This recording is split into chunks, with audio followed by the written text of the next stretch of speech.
Developing the money alchemy mindset. From what I've discovered,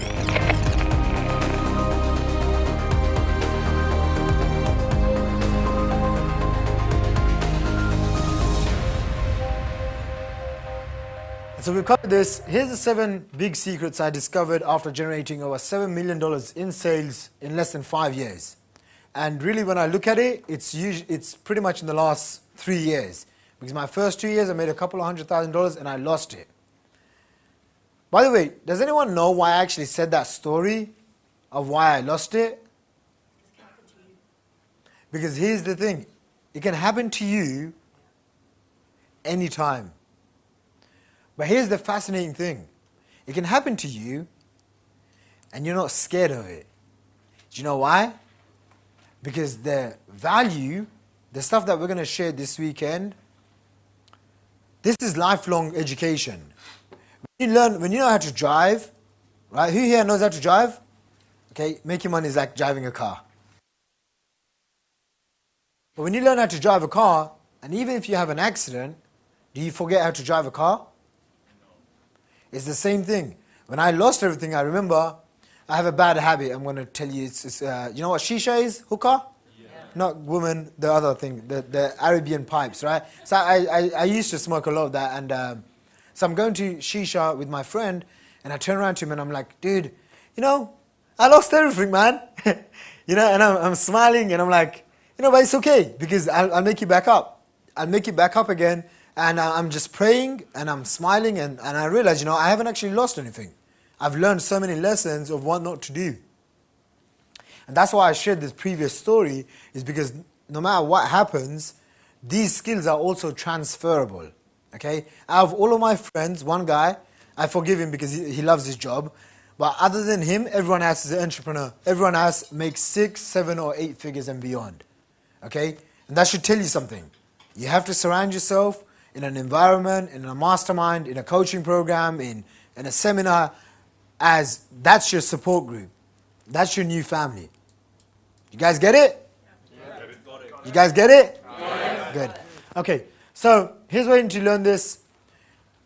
All the stuff that I'm going to share with you so that you can finally stop feeling confused, isolated, powerless. It doesn't matter if you haven't made your first $1,000 online, or if you've made your first $100,000, or even if you've made your first $1 million online, okay? There's always a process for you to get to the next level. And I'm going to be basically sharing all of this stuff with you. All right, so developing the money alchemy mindset. From what I've discovered is there's a key distinction between the people that are wealthy, people that are successful, and the people that aren't. And it's a mindset, okay? It's just what it is. It's a mindset first, and then it's the certain actions that they do. And so the number one is having a burning passion for something to come out of whatever you're trying to achieve, whatever you're trying to do. So for example, a lot of people say, you know, they want to make money. But then you ask them, what's your level of commitment? How much do you want to make? And they're like, you know, I just want to make more money. Well, you know, how much is more money? £100, £100,000? They're not clear as to what they want. And this is how it's very simple, but most people still aren't very clear. And so that's why I want you to get clarity on how much money, on why you want to get rich, basically. In a very simple process, why you want to make more money, why you want more income. And I read a book a long time ago called Think and Grow Rich. And in Think and Grow Rich, you basically, who's read Think and Grow Rich? Okay, if you haven't read it, make sure you read it. Think and Grow Rich by Napoleon Hill. And I remember in the book he basically said this. It will take you 10 years to make your first million. Right? When you put the intention down, it will take you 10 years to make your first million. Now I'm a bit of a out-of-the-box, unorthodox thinker. I'm like a bit of a freak or a weirdo, whatever you want to call me all the names, I don't care. Okay, I'm like, I just can't, when I see something, unless it's like from a spiritual text, I'm like, everything is questionable except for my spiritual text. Okay, everything in life, and I would even get you to open up your mind so that you're always questioning things, okay? Because curiosity, and write this one down, curiosity having a very curious mind will lead you to becoming an amazing marketer, an amazing salesperson, someone that basically gets results. So here's basically what happened. In this book, it basically says it will take you 10 years when you make the intention. At that same time, I'm in a construction job. I'm in this, I don't know, it was somewhere in North London. My dad's like, hey, do you want to come and eat with us? I'm like, no, because I'm reading this book on how to get rich. I'm dressed in overalls, you know, the builder's clothes. I'm covered in paint and stuff, and I'm reading this book. And I'm reading this book next to the heater on the floor, sitting down in this cold apartment where my dad and me were doing construction work. And I realized, wow, this book is going to help me get rich. And I devoured the book. And at that time, just before, my father had a heart attack. He's in his, I don't know, maybe late 30s, or when he was like around 40. He's now 49 years old. Okay, so when he was around 40, he had a heart attack. And he used to work in a factory in Hackney. Anyone know Hackney? Yeah. Of course. He used to work in Hackney in a factory for 17 years with Turkish people. That's why he knows how to speak fluent Turkish. So he comes out, and now he can't go back to work in the factory. So he starts getting a job working for another guy who's this very powerful man, who's, you know, this Asian guy who's very successful. And my father starts to get on the property ladder, right? And he starts, you know, building himself back up. And one day he's driving in his, you know, £1,000 car. Yeah, don't laugh, because he still hasn't upgraded. And no matter how much money I make, I offered him to buy cars. You know, some people, they're just not into that kind of stuff. And he's driving me home, and he's like, you know, in this country, anyone can come into this country, and within 10 years, they can start from nothing, and they can go make $1 million. They can go make £1 million. And, you know, that might sound inspiring. Okay, for me, that was like, hell no, I'm not waiting 10 years. I was like, because here's how his 10 years looked. Okay? He started working hard, he worked for someone else, and then he built, you know, a relationship with his friends and family and people that I looked up to when I was young. And then those guys turned around, and because of money, they kind of screwed him over, right? And so when I was growing up, I basically hated people. I was, I believe it or not, I was much more introverted than now. Now I'm like, you know, loud and I talk a lot more. But I never liked people when I was growing up. It's really sad. I just didn't like people because I saw, you know, some of the people that I looked up to were very, very bad. They could do bad, and I didn't believe that people could do bad things. Now, obviously, I've matured and I've grown up, so I get it. It's them. It's not us. And, you know, I basically just, I didn't like being around people. I didn't like people. I didn't like being around people. I didn't like talking to people. And so that's why I used to hang out in the streets a lot. Easy alternative. And so when my father said this, it will take you 10 years to make £1 million, and you can start from scratch if you live in this country. I thought to myself, and that time I was also introduced to Tony Robbins and a guy called Ibn Pagan and Mike Dillard, and, you know, guys like Tom Beale and I thought to myself, but he went through all this long process, you know, where his friends steal from him. They tried to take him to court. They did take him to court for £50,000. He used to come home very angry. He would, you know, have fights with my mum, and my mum used to make skirts in the machine, right, like for 50p. And so when I saw all of this, I was like, now, you know, you just ruined my presentation. Damn it. And so, you know, when I looked at this, I just knew that I had to do something. And that's where my burning passion, that fire, started from a young age. Maybe when I was like 18, 19 years old. And the point I'm trying to make is this. My father said it took 10 years, right? But I discovered Tony Robbins. I discovered all the secrets, formulas, coaching, mastermind. No one had ever taught me this, because, you know, we don't learn this stuff in school. Your parents don't really tell you.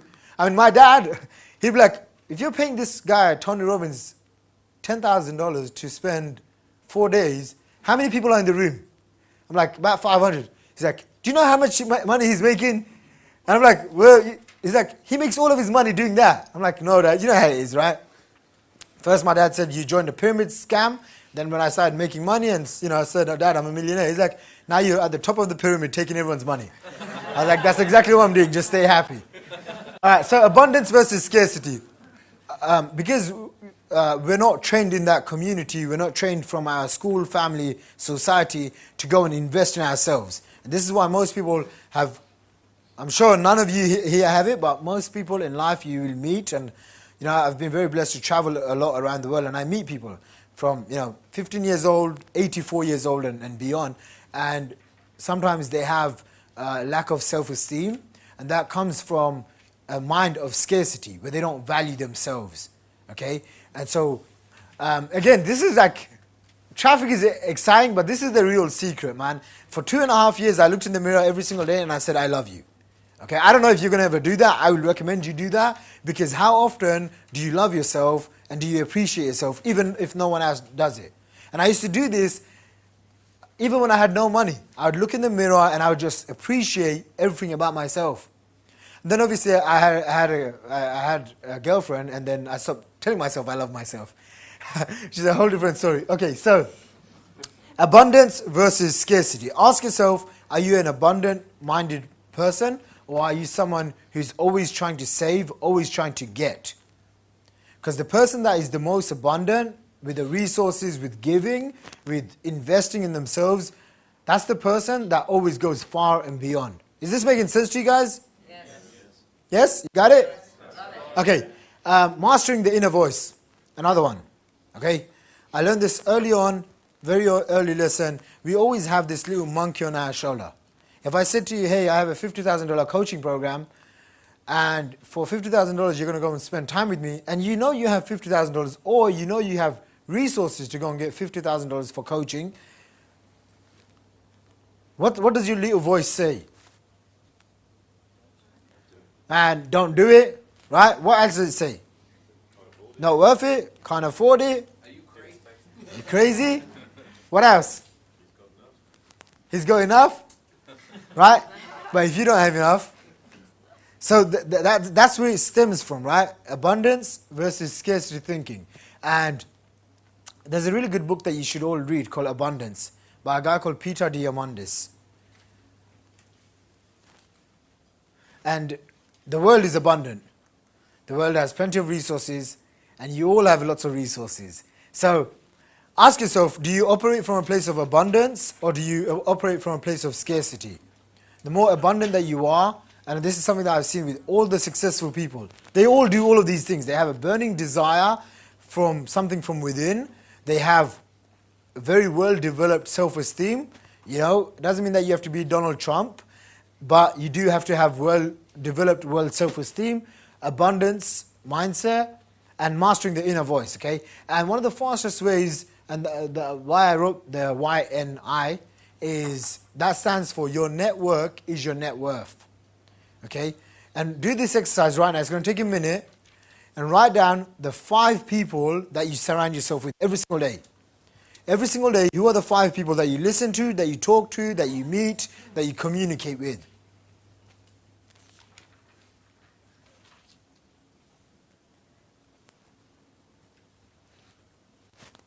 Should we write down the names, or? Yeah, just write down the names. Okay. Write down the names, and just also do this. Think about how much money they make.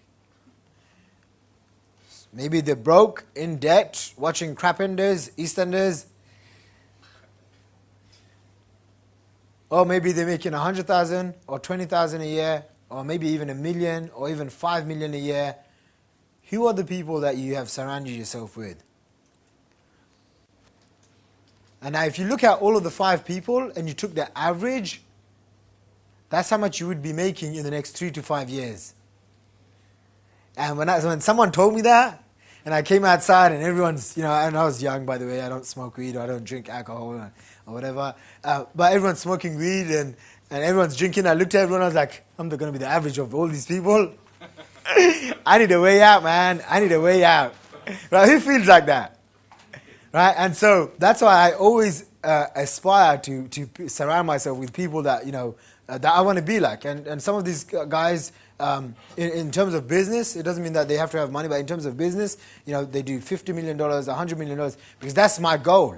And if I surround myself with those kind of guys, then it's only a matter of time before I become like that. Is this making sense? Yeah. Right? Because 3 years ago, I wanted to become a millionaire, or 5 years ago, I wanted to become a millionaire, and then I started hanging out with millionaires. And you do what they do, you think like what they think, you act like they act, they have connections, they introduce you to one another, and before you know it, you start getting results. You start making $1 million, and then you have more problems in life. Okay, more money, more problems. The good problems. Have rich man's problems. Who wants rich man's problems? Okay, because it sucks when you're on your last $1 or $2 million. Okay, you're like, shit, I need to get back to work. But it's a good place. From what I've seen, it's a good place. You'd rather have rich man's problems than poor man's problems. Speed of implementation. They did this study where they interviewed, I think, 250,000 salespeople.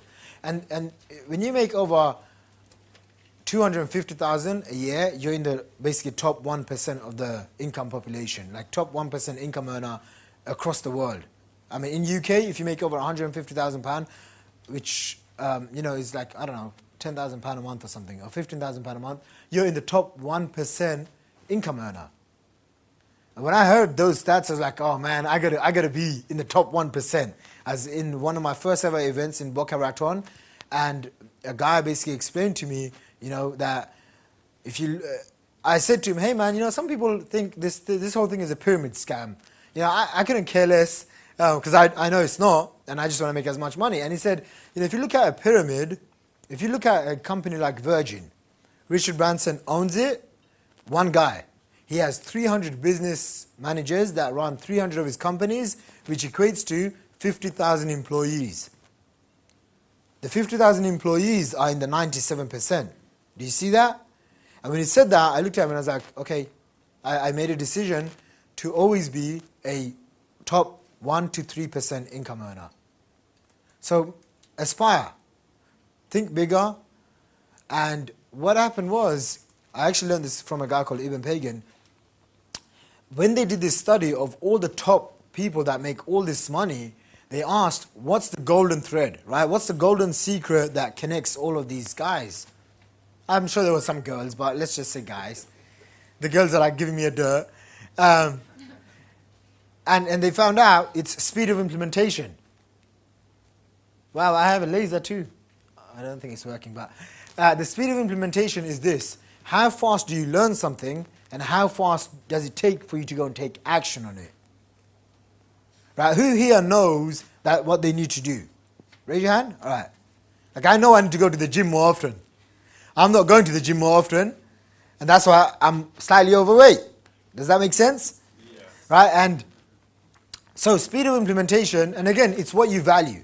Now I've started valuing my health, which is, is a different discussion. But before I used to always value money and business. So all my focus was always on there.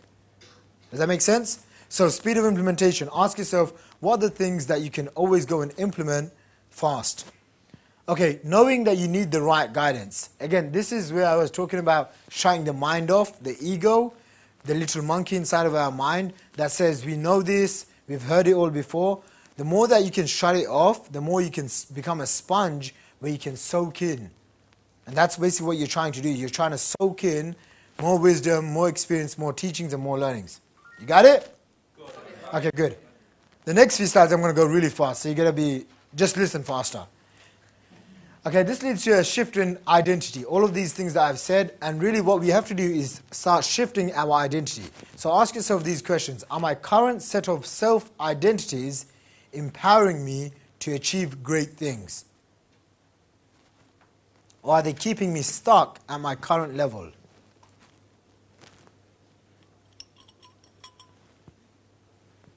So are my current set of self-identities empowering me to achieve great things, or are they keeping me stuck at my current level?